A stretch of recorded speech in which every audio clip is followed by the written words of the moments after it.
చూశారుగా ఈ వినాయకుడిని ఎంత అలంకరించారో.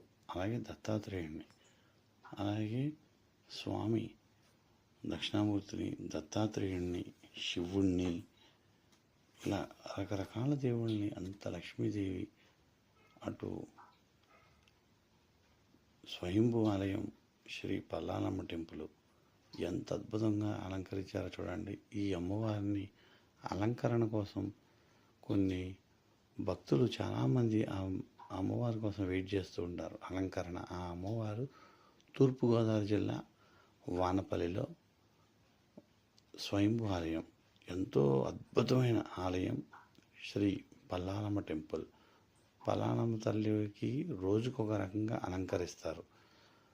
శుక్రవారం నాడు తెల్లచీర, శనివారం నాడు ఇలా ఒక్కొక్క రోజుకి ఒక్కొక్క చీర అలంకరణ చేస్తారు. భక్తులు కూడా అలాగే తరలి వస్తూ ఉంటారు. ఇక తూర్పుగోదావరి జిల్లా వానపల్లిలో చేసే ఉత్సవాలు కొన్ని లక్షల మంది వచ్చి బాణసంచారాలు పేలుస్తూ ఊరు మొత్తం చూడడానికి విదేశాల నుంచి కూడా వచ్చే అవకాశం ఉందంటున్నారు.